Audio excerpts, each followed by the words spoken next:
Hello बच्चों, प्रश्न पढ़ते हैं। किसी वृत्ताकार लूप की त्रिज्या 1 mm पर सेकंड से सिकुड़ रही है तो लूप b बराबर पाई के समरूप अनुप्रस्थ चुंबकीय क्षेत्र में रखा है, तो प्रेरित विद्युत वाहक बल का परिमाण ज्ञात करो जब त्रिज्या 2 सेंटीमीटर है।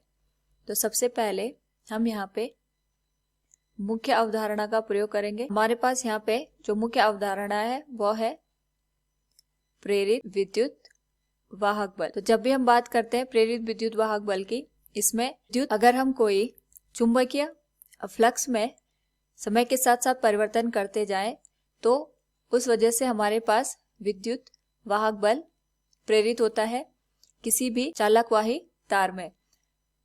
अगर हम इसको गणितीय रूप से देखें तो इसको लिखा जाता है विद्युत वाहक बल बराबर माइनस चुंबकीय फ्लक्स में परिवर्तन बटे समय अंतराल। तो अगर हम यहाँ पे चुंबकीय फ्लक्स की बात करते हैं तो चुंबकीय फ्लक्स को हम यहाँ पे फाई से दिखाते हैं और जो इसका मान है ये हमारे पास दिया जाता है BA cos थीटा से। जनरली हमारे पास जो थीटा की वैल्यू है हम यहाँ पे 0 लेके चलेंगे।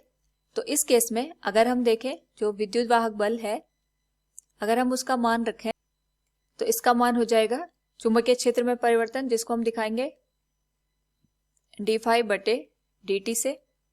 तो इस स्थिति में अगर हम फ्लक्स को देखें ये हो जाएगा B गुणा A, क्योंकि यहाँ पे हमारे पास चुंबकीय क्षेत्र नियत है तो इसको हम यहाँ पे अवकलन से बाहर लेंगे और हमारे पास जो बचेगा यहाँ पे ये हो जाएगा क्षेत्रफल के बराबर। अगर हम यहाँ पे क्षेत्रफल की बात करें तो हमने एक वृत्ताकार लूप लिया है तो उस वजह से हमारे पास यहाँ पे जो क्षेत्रफल आएगा वो आएगा पाई गुणा त्रिज्या का वर्ग। तो त्रिज्या हम यहाँ पे r मान लेते हैं। अगर हम यहाँ पे इसका अवकलन करेंगे तो इसका मान आ जाएगा पाई, यहाँ पे नियतांक है, ये हो जाएगा 2 गुणा r गुणा dr बटे dt। इस स्थिति में अगर हम यहाँ पे विद्युत वाहक बल की बात करते हैं, केवल हम इसके परिमाण की बात करें, केवल हम यहाँ पे जो माइनस का चिन्ह है उसे हटा दें और इसका यहाँ पे केवल परिमाण की बात करें तो हमारे पास ये मान हो जाएगा B गुणा पाई गुणा 2 गुणा r गुणा dr बटे dt।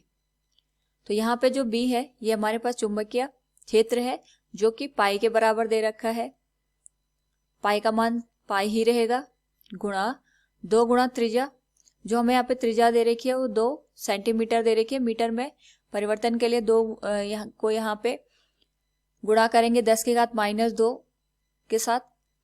dr बटे dt हमें ये बता रहे हैं त्रिज्या में परिवर्तन। तो यहाँ पे हमारी जो त्रिज्या है वो सिकुड़ रही है तो यहाँ पे हम इसका मान लिख सकते हैं 1 mm पर सेकंड, या फिर हम इसको अगर मीटर में परिवर्तित कर दें तो 1 गुणा 10 की घात -3 ये हो जाएगा। गुणा करने पे ये हो जाएगा पाई का वर्ग गुणा 4 गुणा 10 की घात -5। अगर हम इसको थोड़ा व्यवस्थित करके लिखें तो ये हो जाएगा 4 गुणा पाई का वर्ग गुणा 10 की घात -5 वोल्ट के बराबर। तो इतना हमारे पास यहाँ पे विद्युत वाहक बल उत्पन्न होगा। तो दिए गए प्रश्न के अनुसार अगर हम देखें तो हमारे पास जो विद्युत वाहक बल का मान होगा वो होगा 4 गुणा पाई का वर्ग गुणा 10 की घात -5 वोल्ट। उम्मीद है आपको समझ में आया होगा। धन्यवाद।